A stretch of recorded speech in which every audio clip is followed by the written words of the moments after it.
শুরু হলো আমাদের কাল্পনিক গল্প। অনেক অনেক দূরের এক দেশের গল্প। সেই কল্পনার দেশে বাস করে অনেক অনেক মানুষ। সেখানে দুঃখ নেই, বেদনা নেই, কান্না নেই, হাহাকারও নেই। কি আছে সেখানে?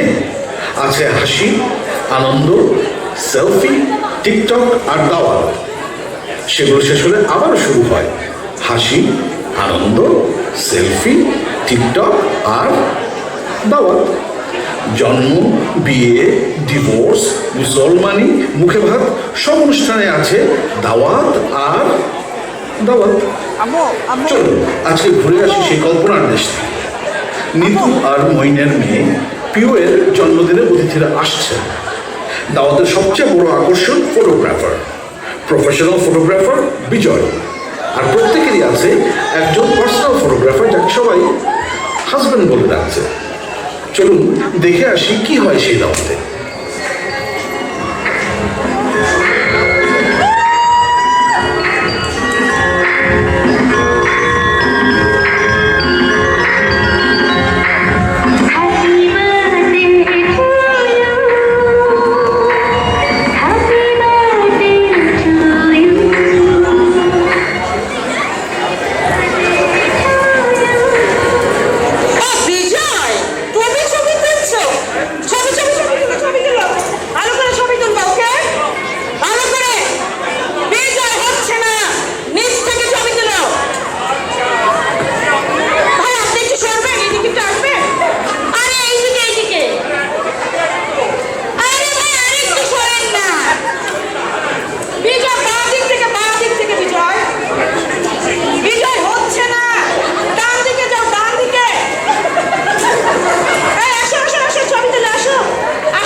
দেখলেন তো দাওয়াতে মেয়েদের অংশটা। চলুন ঘুরে দেখে আসি ছেলেদের অংশ। ওরা কি করছে? ওরাও কি সেলফি আর টিকটকে ব্যস্ত? আসুন ঘুরে দেখি।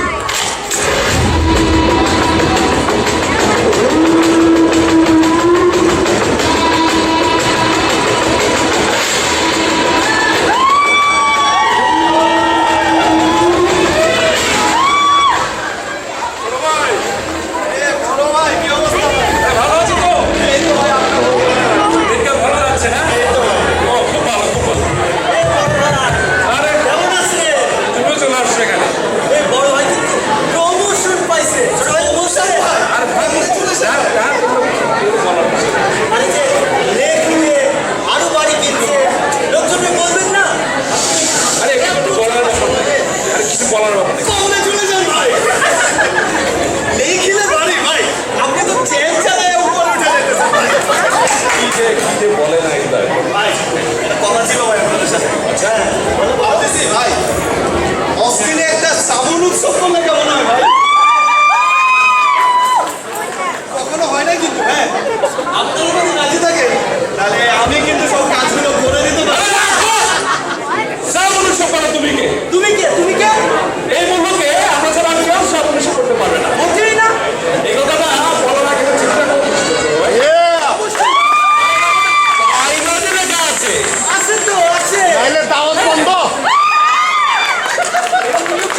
যাই?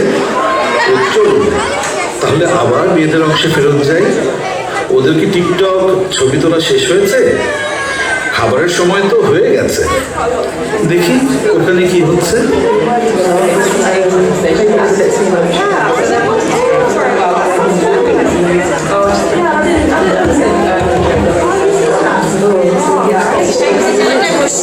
আমার কমেন্টটা সবচেয়ে বেস্ট, আমার কম না, এটা তো বলা হয় না।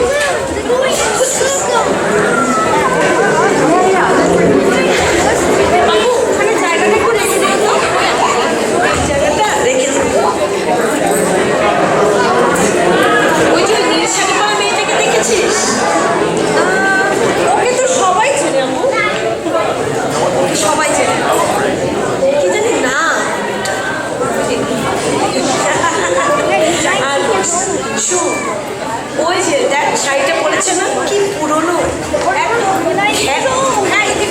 না না এই জায়গাটা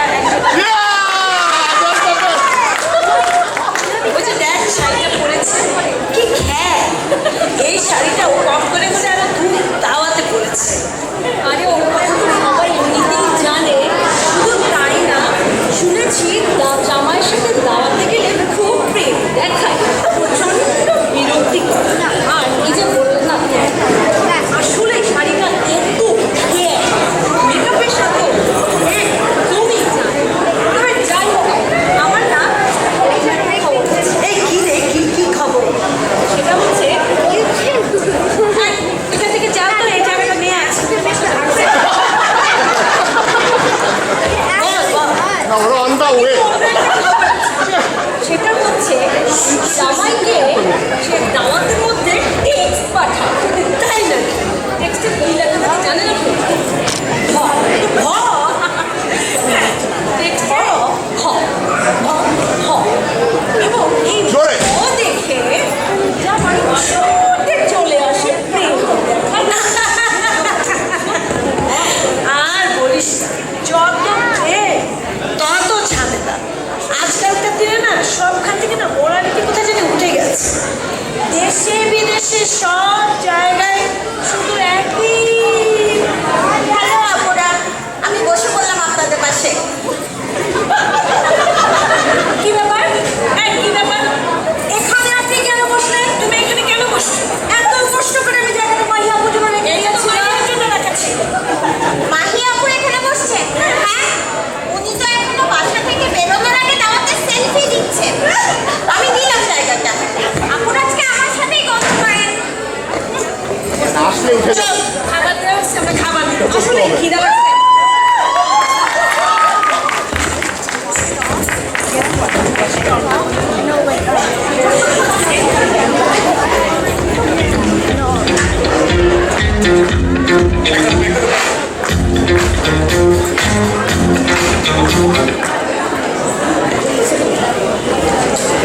ছেলেদের ওখানে কি হচ্ছে? শ্রাবণ উৎসব কি ফাইনাল হলো? বড় ভাইয়ের ছাতার তলে কি ছোট ভাই এসেছে? পরিস্থিতি কি? চলুন দেখে আসি।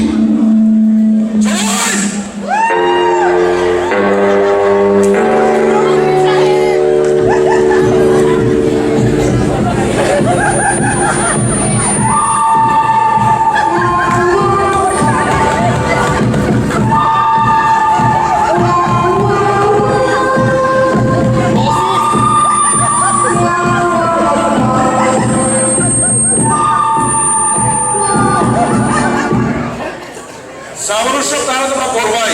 জি ভাই, শ্রাবণ উৎসব ডেট নিয়ে ফেলেছি ভাই, জুলাইয়ের 10 তারিখে শ্রাবণ উৎসব। ও আসো, আমরা খেলার জন্য তো রেডি তো? জুলাই আমাদের ডানবলি টুর্নামেন্ট আছে, 16টি দল এবার খেলছে। বাহ, এখন মঞ্চক। এর শহরের ইতিহাসে এত বড় টুর্নামেন্ট হয়নি।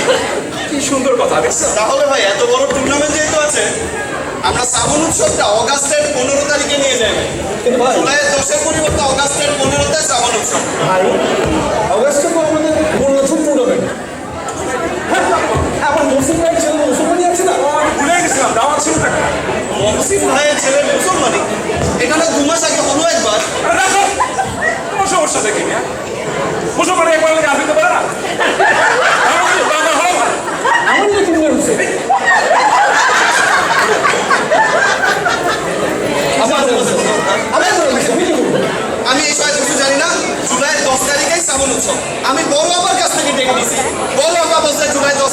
শ্রাবণ উৎসব হবে জুলাই 10 তারিখে ফাইনাল। বড় আমার কাছে নিয়ে দিচ্ছে তাহলে তো তো সত্যি হবে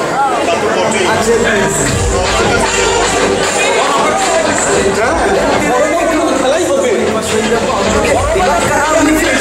কলম হাতে আসছি আমি বাংলা ঘোরা থাকলে ঢাকা তোরা গাড়ি পার্টি হবে হুকি বাকি হবে রে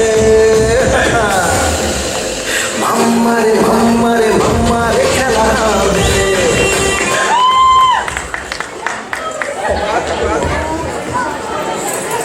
সুন্দর মিলেমিশে আছে ওরা। এই দেশে কোনো দুঃখ নেই, কষ্ট নেই, কারো কোনো সমস্যা নেই, অর্থের কষ্টও নেই। কিন্তু এতক্ষণ যেসব গল্প দেখলেন সবই কিন্তু কাল্পনিক। কিন্তু একটা চরিত্র বাদ পড়ে গেছে, সেটা কি বলুন তো? জি ভাই, সেটা হচ্ছে বিবেক। সব দেশেই একটা বিবেক থাকে, বিবেকের বাইরে কেউ না, সে আমাদেরই মতো একজন।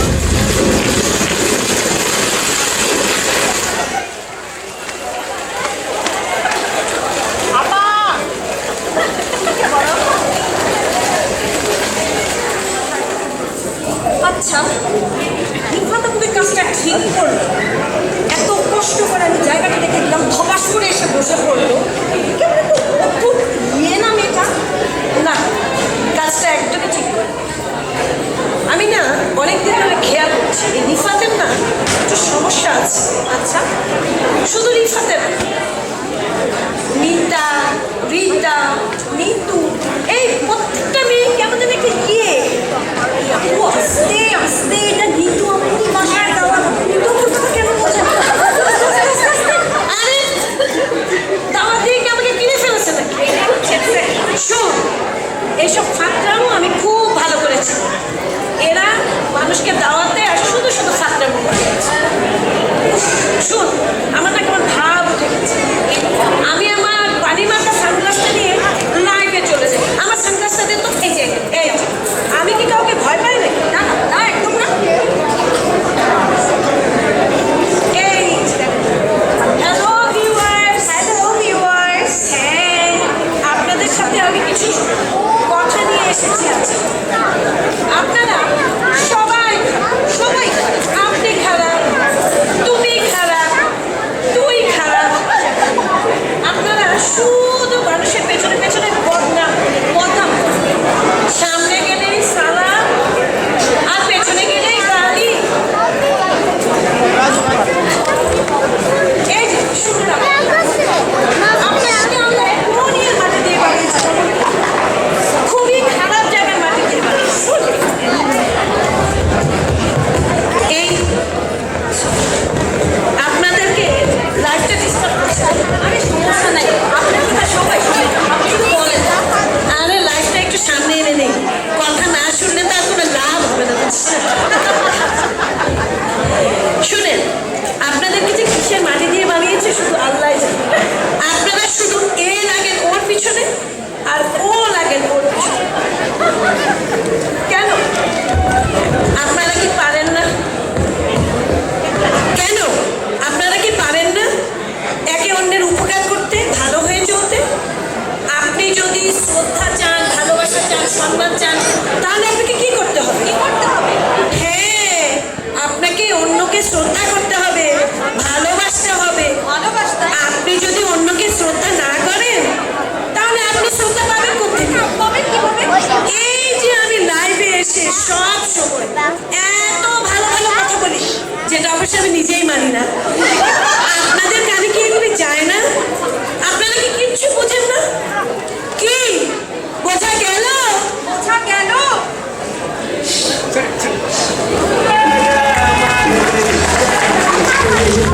হইলে মোদের রাজা শুনে মিলব কি শব্দে আমরা সবাই রাজা, আমরা সবাই রাজা আমাদের এই রাজার রাজত্বে। হইলে মোদের রাজা শুনে মিলব কি শব্দে আমরা সবাই রাজা।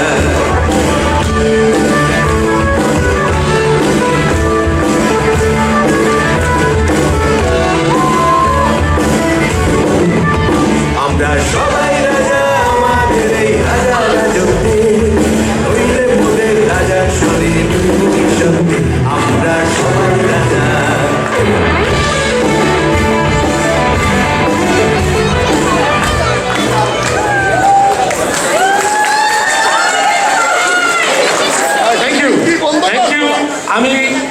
জাস্ট 2 মিনিট নিব।